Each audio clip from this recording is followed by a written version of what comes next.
Okay, so I've got most of what I need to start doing some installations. So this video is mostly going to be about that, how to do it, how I'm going to do it.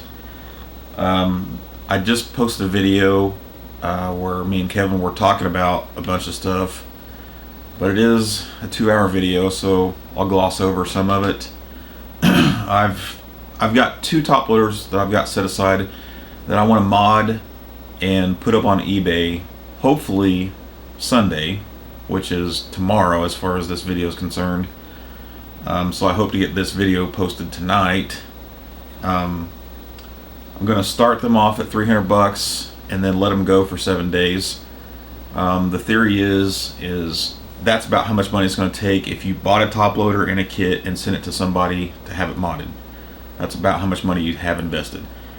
But since we're not going to be selling any kits from this first batch to individuals or installers or nothing just quite yet, I'm going to post these on eBay to sell them, so basically whoever's got the money can get a hold of one before anybody else. And the reason is we need the money to buy more kits, so that when we do start selling kits to individuals or whatnot, we have enough to meet initial demand. You know, it might take a couple orders, but you know, we're only going to have like 60-80 kits after I do some installs on my consoles this week, and that's just not enough to go around, and there's no way to do it fairly, and we don't have installation instructions, pictures, documentation, any kind of website or shopping cart system set up yet, so there's still some work to do. But like I said, I think this is about as fair as way I can come up to get some out there and have some money come in our way so we can get more kits rolling in. So let's dig in. Well, we did most of an installation last night at Kevin's. Not last night, Thursday night. Today's Saturday. I spent all day yesterday just editing the video we shot Thursday night. So my main concern right now is making the hole for the HDMI connector in the back plate and back rib right here, and I want to try to get it just right by filing it down, and then I want to try to make some kind of a stencil, and then hopefully we'll have something that people can print off and maybe just stick it right on that back panel, you know, and lay some permanent marker down on the plastic, and that would show where the hole needs to be cut. So I'm actually going to desolder the wires off of here for power and ground. Disconnect our ribbon cables.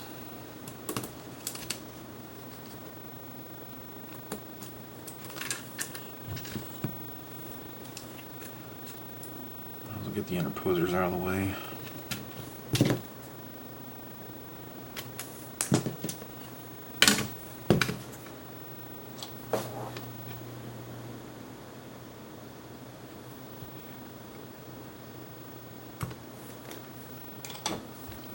I might make this one of the first things to do during an installation. So obviously I'm going to have to cut some of this internal rib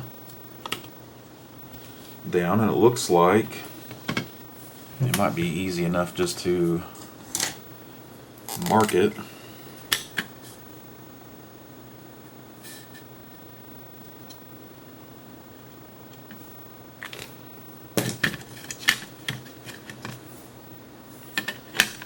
Looks like it's got to go pretty low.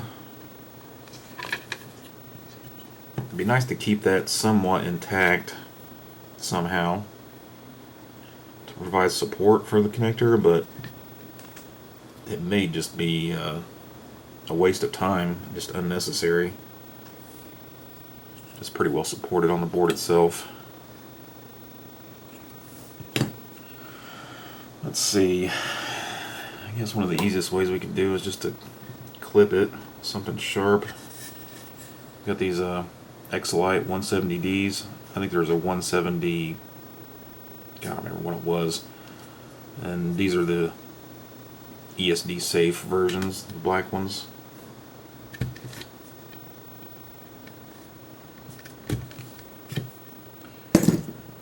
Come down and they can just snap this plastic out.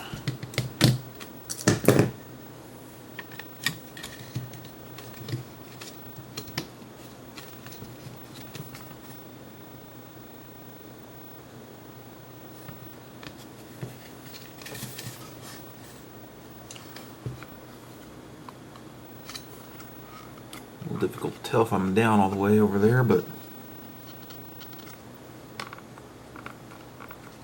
yeah, I can press it down a little bit more so it looks like it's okay. So that'll open up a hole. I'll maybe mark what I think will be the very outside part of that connector. I can't tell how far down it needs to go, so I'll just have to keep putting it back in there.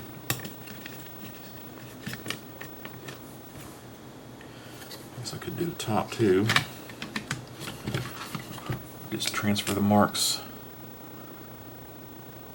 up to that piece, like so.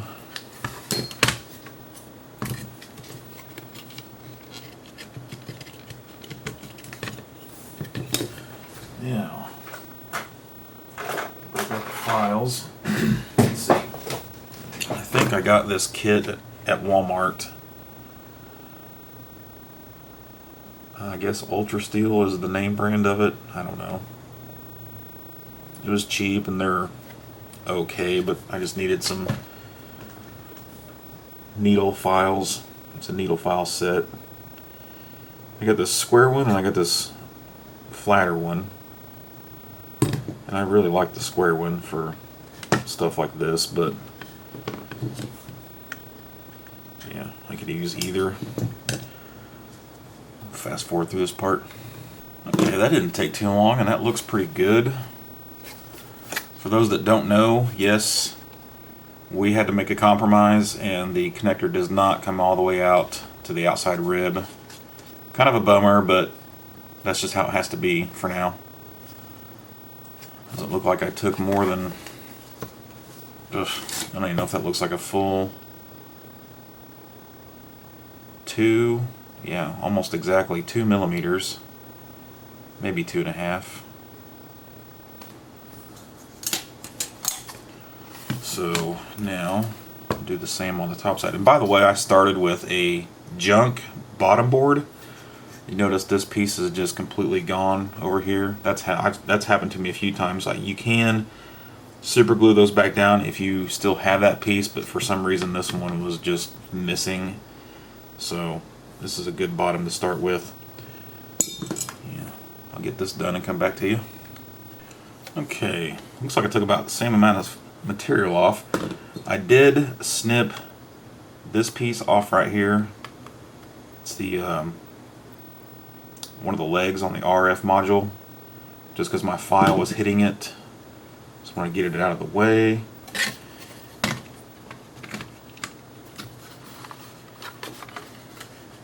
I think that looks pretty good.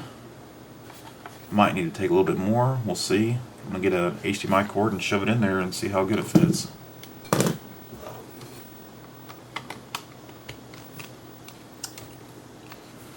Well, that couldn't be closer. It does feel like it's all the way in the connector. But to be sure, let's lift it up. I don't know, maybe it's not.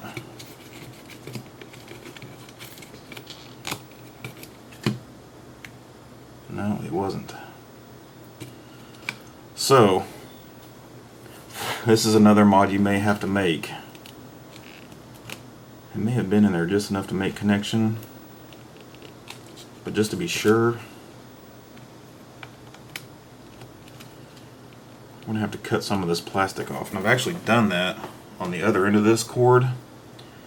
I don't know what I had to plug this into. I don't know if it was my cable box or my computer. I think it was my computer video card. It was sucked in there just enough where it wasn't getting in there. So I've cut away some of the plastic so that you can shove it all the way in there and there's nothing holding it back. It looked like only maybe a millimeter or so would even need to be cut off of it. But that could be the difference between it working good and not. So unfortunately that's how it's going to have to be for now anyway. Okay, so the kit's out and I've screwed down the board. I'm going to try to see if I can lay some, I don't know, maybe cardstock or something over this. Try to get it cut out somewhat and then see if I can get that hole in there. Try to make some kind of template for this. Well, that definitely took quite a bit of effort. I found some white poster board that I use for taking pictures for eBay. Getting the hole for the RF took some time, and then I probably didn't get that just perfect, but it'll give me a good start. Maybe I'll scan in this board and try to use that to make a good template, you know, get some actual measurements here and then print them off and try them on some stuff, just to get a good idea of what's going on there. Well, here's a good look at the two shells of the two that I'm going to modify and put up on eBay soon. You can see this one is a 106 that has the 800 sticker variant. See the difference right there? So that makes this much rarer. The problem with it is the serial number sticker isn't that good a shape. No idea what that's doing on there. It doesn't belong there. So I seen that, I was like, well, maybe I'll offer two up right away. And then I pulled this 105 down, and you can see it is just immaculate. All the RF shielding on the inside was in perfect shape, which unfortunately we have to dump and get rid of to fit all the stuff in here. And the shell itself is also perfect. No chipped corners, no cracks, no yellowing, no scratches, no marks, nothing. And same with the motherboard. You can see this is a common piece right here that gets corroded badly, and it is absolutely mint. The board was clean. Everything was just absolutely perfect on it. So I'm going to go ahead and get these two modded up. Okay, there's my template placed on the 105. So I'm just going to take my marker and make the square and then start cutting and filing down. Well, I'm changing flat files here because I found that this one with the pointy tip has serrated edges on both sides. So if you want to go in and file the side out, you're also going to dig that way and maybe mess up the bigger flat spot. But I found that my flat file actually has a smooth edge on one side here, so I can actually go in and file sides without digging down further. Once you dig down further, you got to come back in and take more off of the main flat spot to make it look right. Good tip. Okay, 106 hole is done. Slides in well. Cool. I'll show this on a different console, but once you have your stencil set and your square drawn,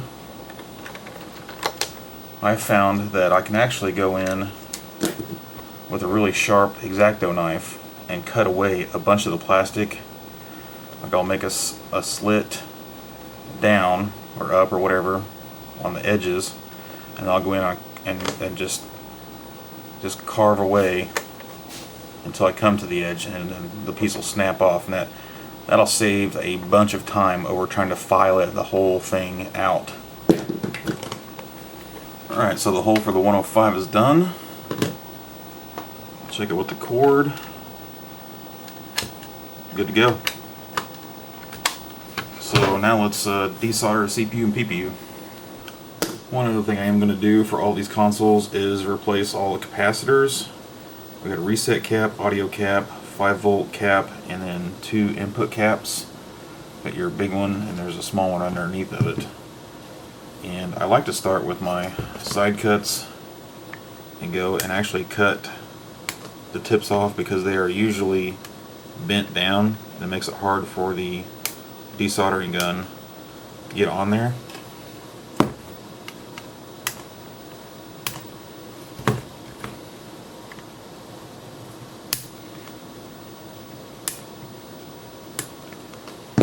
Now it'll be a lot easier to desolder, or even easier if you don't have a desoldering gun, to put your soldering iron on there and then pull them through the other side. One quick tip before you do pretty much anything, even before you get it out of the shell, turn the power on. That way you're de-energizing the caps, and when we get in there with tools and whatnot, we're not making sparks. We want to try to not destroy chips. Okay, so I'm going to desolder these. The power's been on this whole time, and I have went in and clipped all the leads for the caps. So it's time to desolder. Now this is where this project becomes not so DIY friendly. If you don't have a desoldering gun, a decent one, have somebody else install it. Now if you did an sRGB install and you were pretty good at it, then you're probably going to be okay with this. But I still highly recommend getting, a Heiko 808 is 150 bucks. Might be out of your price range. Beg, borrow, steal, get one, or get something similar. I've done a video about desoldering tools, and this is where I stopped, but I would like to get something better eventually. I will say I don't just jump in and start desoldering. I actually like to drag solder the pins, add more solder to them, get them heated up a little bit.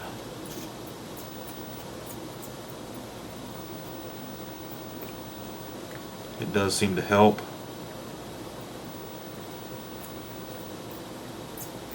Maybe my Heiko is losing steam, is why this helps, I don't know, but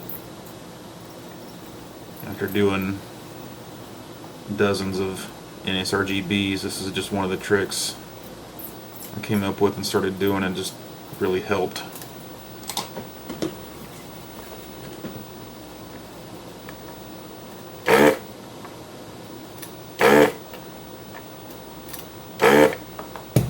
Fast forward through this.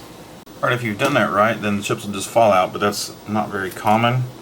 I can already see a couple power and ground pins right here and here that did not get fully sucked out.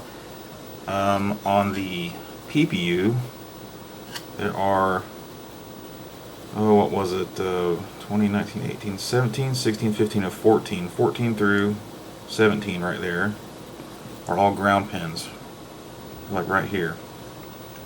And they're not, they don't have good thermal pads on them, so the heat gets sucked away really easy, so those can be difficult. And of course your power and grounds on each chip. So I like to go back and add more solder. Leave the iron on there for a minute. Not a minute, just a few seconds, extra seconds. And then go back and hit it again.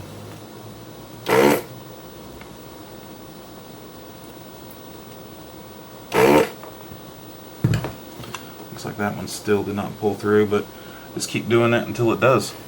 Okay, so got the solder out. Looks like I kind of screwed up that pad a little bit, but there's no trace on the bottom side, so as long as it still gets soldered to the top, we're good. In the past I have used my curved blade X-Acto that has been dulled and ran over the pins like that to kind of free them, just from any last bits. If you don't have to do this, then don't, just so it doesn't run across those traces, scrape away the solder mask, whatnot.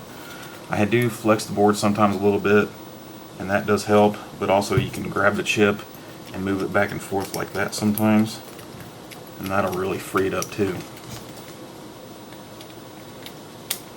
And then just slowly work it out.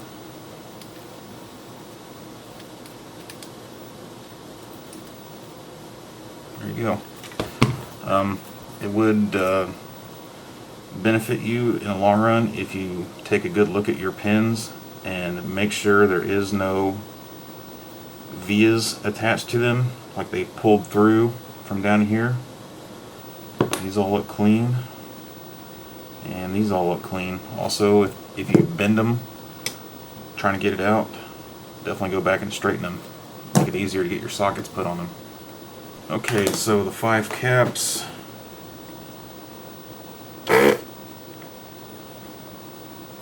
Reset. 5 volt. Audio.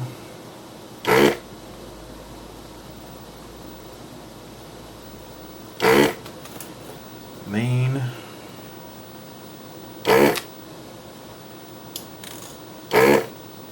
And the 1 microfarad next to it. Oh, and the 7805. Let me get rid of that.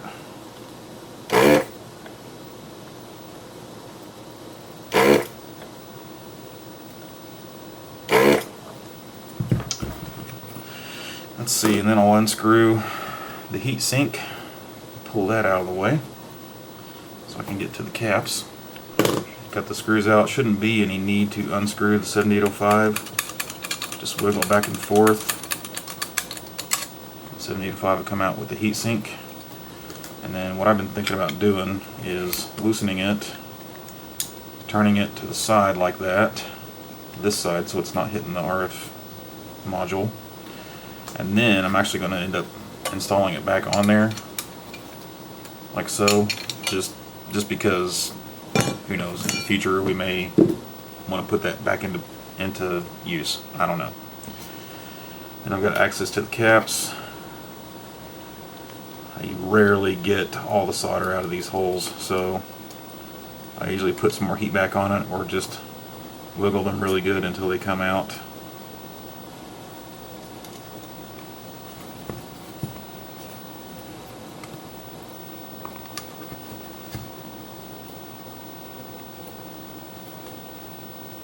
The reset one's always a bad one because it's got a bunch of ground playing right there on the top side of that pin. And then the audio. Didn't really do a good job of that one.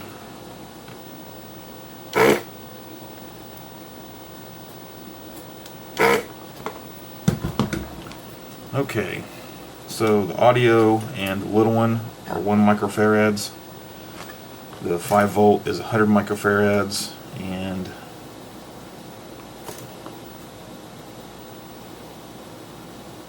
the reset is 4.7 microfarad. Let's see. The 100 microfarad is a 6.3 volt. And of course our big 1500 microfarad is 25 volt. And I believe even the 1 microfarads are 6.3. The 0.47 on the reset. And that one's a 50 volt, but I think that's just because of its size. It's easy to get 50 volts out of it. And the 1 microfarads are often also 50 volt. So I'll replace those and then we can set the interposers. Okay, they're all soldered in. I'm going to cut the excess legs off. Especially with cutters like this, you want to be careful. You don't want to go flush, but you also want to make sure you're not scratching any traces. Could cause an open. I'm not going to say you'll break the machine, but you'll have some more repair work to do.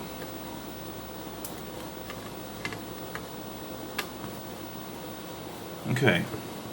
Also, if you see any random legs that are excessively long, you can see that on camera very well. Don't worry, but you can cut them off if you want to. I've seen some that come across and get really close to each other, so I always make a note to cut them off. There you go, all the electrolytic caps are replaced. And I believe we are ready to solder down our interposers. In case you're wondering, I do save the caps that I remove, whether they're bad or not, and I also save the legs that I cut off for other kinds of projects. These always come in handy. Well, I know I'm not going to be back in this area anymore, so I might as well go ahead and reattach that as well.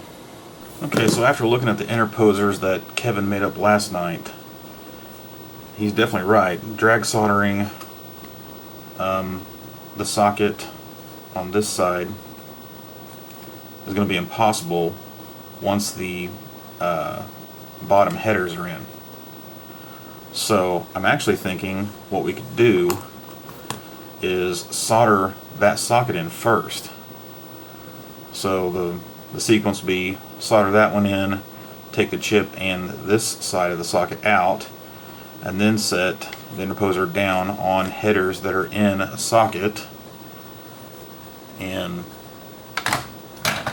solder those from the top easily, since we'll still have access to that one, and then we can take it out, put the other socket in, and easily solder that from the outside.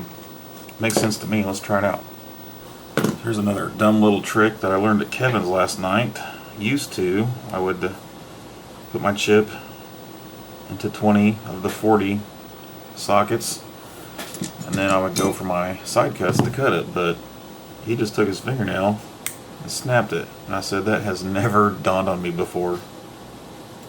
So yes, it's that simple. Okay, so orientation back to front doesn't matter, but we do have to put it in the right place on here.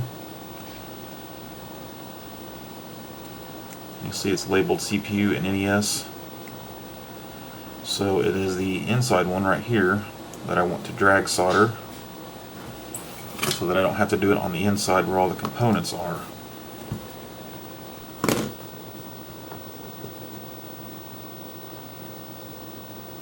Hit the outside ones first. It'd be nice if I had a way to stabilize that a little better.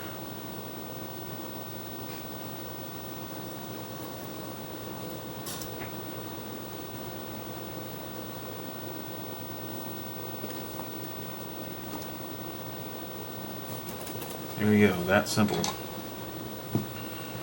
Now we can pry our chip back off of there. It's good that there's no components on this side of the PCB. Don't have to worry about messing anything up. And then we can come back, throw our headers down.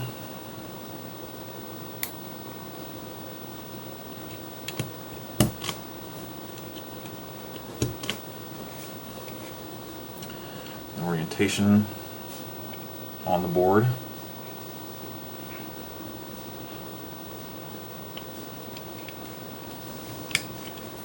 Get our headers in like that. Now I've got good access.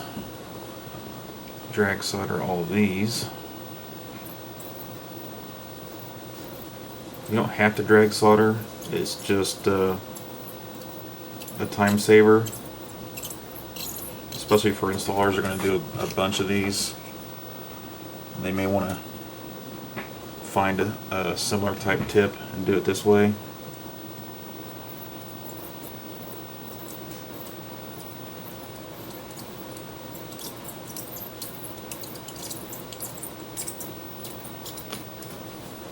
Cool. Always look over your work, make sure there's no solder bridges. I seem to be good.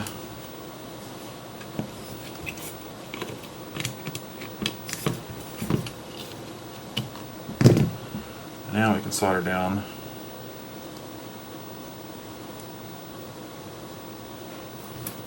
this other line of sockets.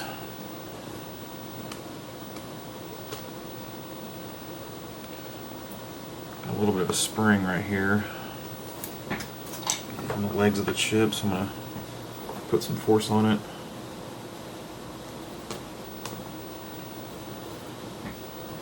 Solder a couple down.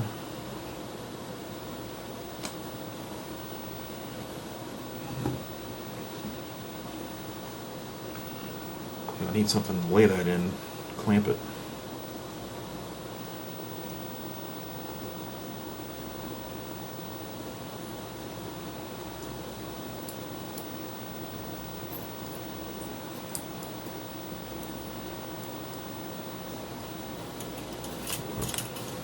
It's just that easy.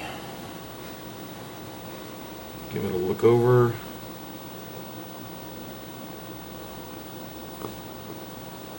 Looks excellent.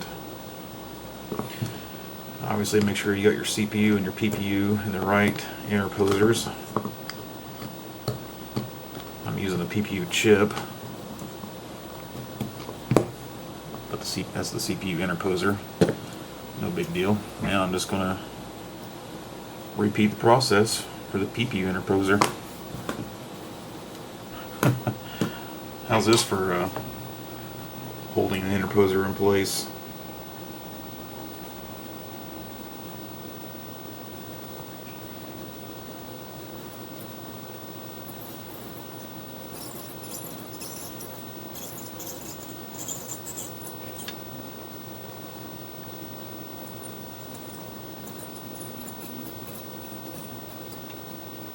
Awful close to the plastic up here, but that worked out pretty well actually.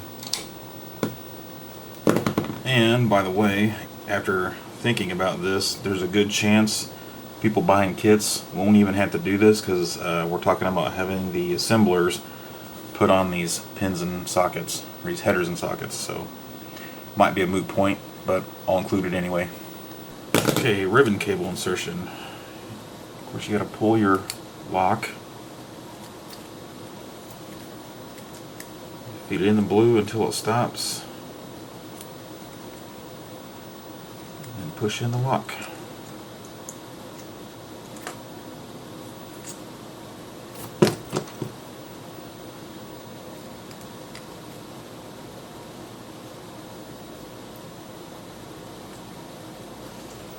It's just that easy. I think we could even go ahead and install them to the main board. Of course, CPU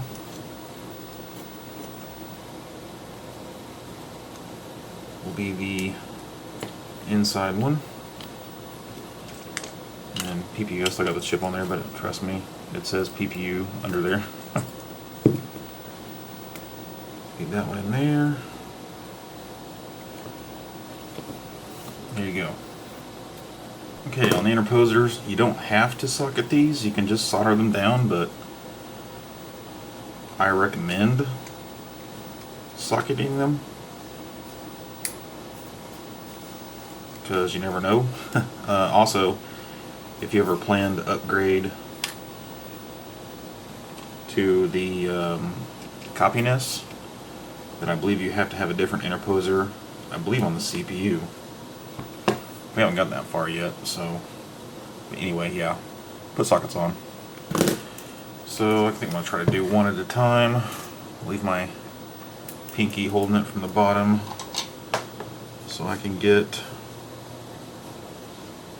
a few of the outside pins soldered, and then I can come back and drag solder it.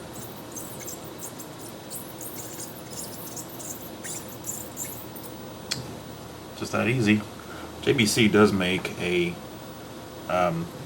tip for drag soldering pins like this, but it's like two-sided, and you know, trying to drag solder stuff like that edge right there would be impossible. So I am sticking with the 245 939. I think the 245 039 is the same, except the 939 is supposed to be the long life tip, so that's what I'm sticking with. Okay, to prep the main board to go back in, we have to solder two wires to it. The white one is your voltage in, and the green one is ground. As you can see, it's jumpering across those two capacitors. Looks like 55 and 56. And then also R35 right there also needs bridged so that we can feed 5 volts back through the interposers to power the main board.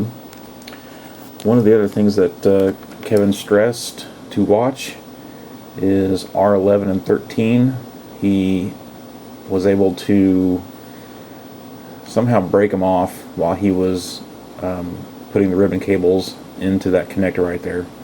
So you might want to watch yourself around some of those components, maybe even some of these over here, R10, 12, etc. All those, just make sure you don't break any of them off. And also, if you go over and see J5 and 4, those will be explained later. I believe J5 is to swap the connectors, so this one becomes PPU and then that one becomes CPU. And then I think J4 was for the NES RGB, which has not been finished yet. And then on the motherboard, I wanted to get a close-up of this. The middle pin is your ground that goes to the main board, and then the left pin is the voltage. The right pin is not used. That would be the 5-volt output from the 7805, but since we're feeding that back through the interposers, it is not connected here. And the wire length is about 5 inches. In case you were wondering, I'm not sure if we'll include that with the kit or not. And the last thing I'm going to do is solder an LED to it, since that's a very popular mod. And I'm just going to go ahead and use the 5-volt rail cap pins right there on that cap that we replaced. That way it'll come out right about there, not hit any of the ribbing on the bottom shell. Now I'm pretty close to getting ready to set it in the bottom case and put it together. Okay, obviously we're going to set our HDMI board down in here and flip this around.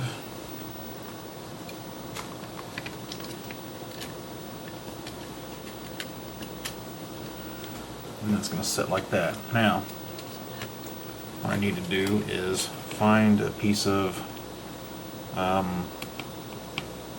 some kind of foam rubber, something to put on top of this board so that if it ever does flip up on this end, it's not touching anything over here and shorting out. So that's one last thing I need to procure and get in here. Now that I've got it set, it looks like it might be in your best interest to not have the CPU interposer plugged at the end, because the screw hole is right underneath that ribbon. I guess you might be able to bend it up just enough to get to it. Yeah, looks like you could without doing much harm. Yeah, that'll work. So that's how it's going to sit. You can set your 5 screws back down. And of course I'm going to drill a hole underneath the power button for the LED. And then we can screw the shells together and test it. Okay, so a quick trip to Walmart yielded exactly what we're looking for. 3/4 inch wide, 1/2 inch thick, 10 feet long, so that should provide enough for several kits.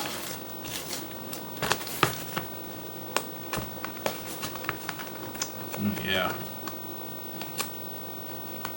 It's not double-sided, so that's good. Kind of wish the paper backing was on the sticky side. I guess it could be if I went all the way around. Lift like that. Yeah, that's what I'm looking for. That way I can just cut some chunks like that.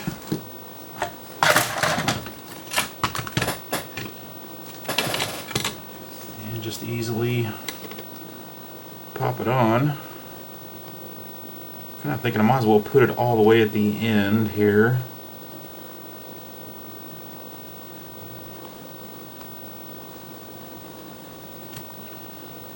It's pretty forgiving stuff. Should bounce back pretty well. I'm going to give it enough of a force of a push down though to make sure it's getting good contact or whatever on the sticky side on the PCB. Okay, now that stack height looks awfully tall. Makes me a little worried about the shell fitting on. LED sticking out there.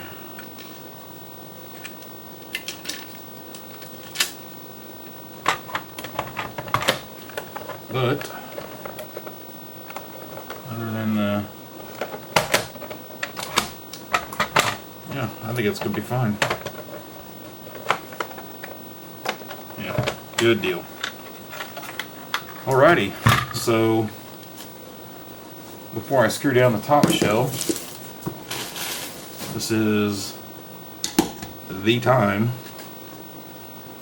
to plug it in and make sure it works. I might put a couple screws on here just to secure it. Yeah, I think I'm gonna go over and plug it in and make sure it's operational. Okay, so I'm going to use the cord that I already had over here, and it is not cut back on the plastic. So I'm curious if that's going to work without it being cut back.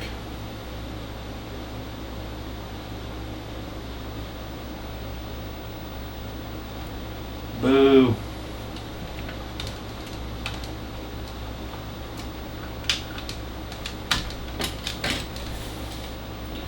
Okay, let's try the other cord. I guess I can just cut that one back. I'm probably going to need to.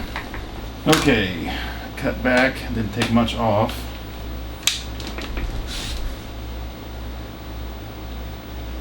There we go. Good deal. You're not quite fully in frame there, are you?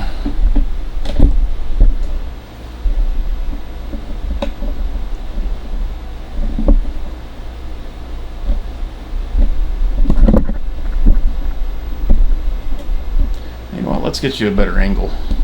Okay, so this is on my little Sanyo 19-inch TV HDMI. Let's see if I can get it to show.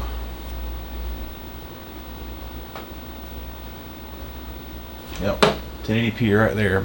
Boom. Cool. So we're reading the controller, and yeah, that shit's just a power pack bug. Reading controller, so CPU interposer is probably good.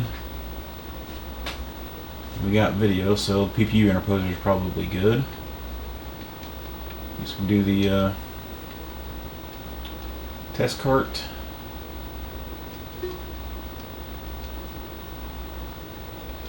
RAM check, joystick check. Reset, and the scrolling is normal. That's actually part of the Hi-Def NES kit. That was a workaround.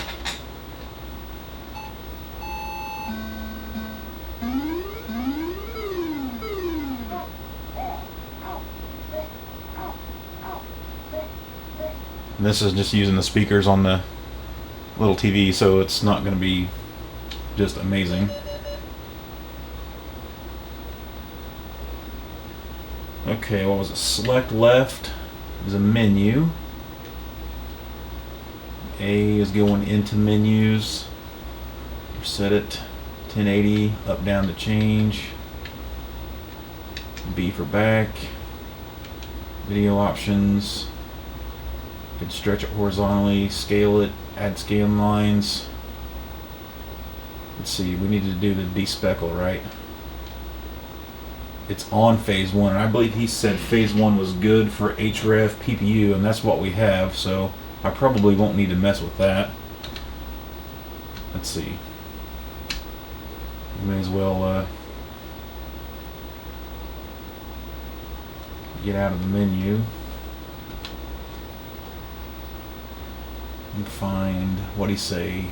Zelda and Double Dragon. Let's try to find Double Dragon.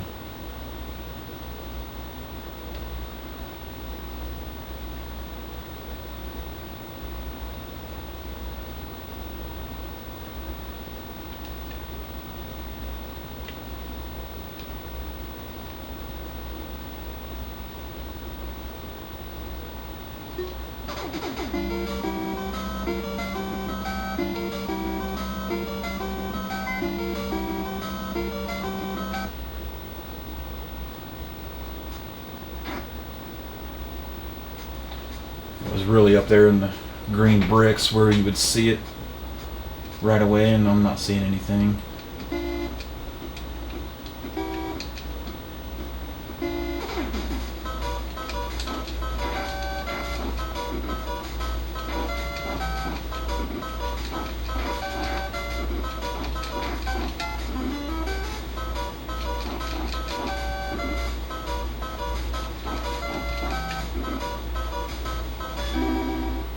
Okay, select left.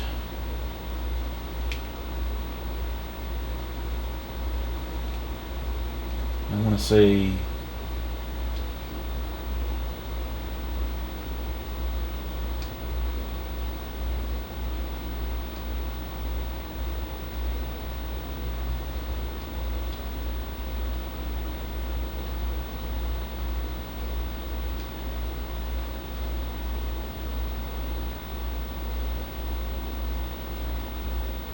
I don't see him there.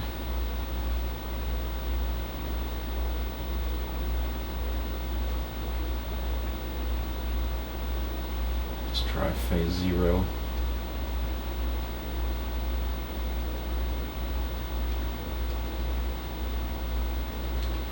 I can't remember if you actually had to save to see him. Maybe maybe it's TV dependent. No, I sure don't see him on this TV. We got one more we can try here.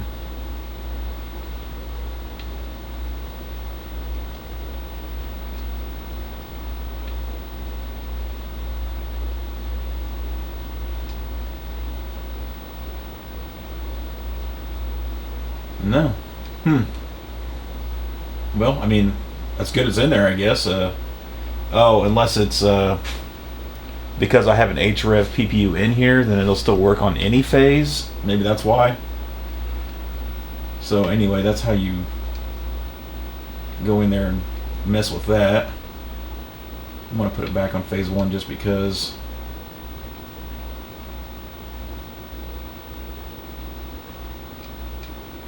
Okay. I'm not going to go through the menu, mostly because this was an install video. So, seems to work.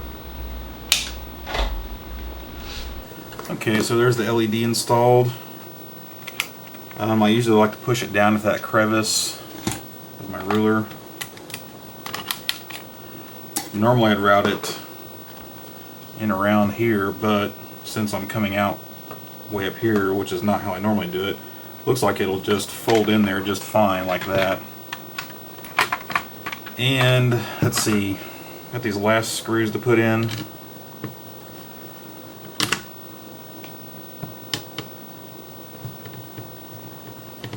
These two can be ran all the way down and tightened completely. But I'm not really sure it's a good idea to put a bunch of force on these ribbon cables. You know, we didn't cut away any of the rib right there, and it does normally contact the motherboard all the way. So I'm just going to run the screw in there until it's just barely down touching the motherboard. It doesn't even need to touch the motherboard, just as long as it's in there. I think that is plenty secure.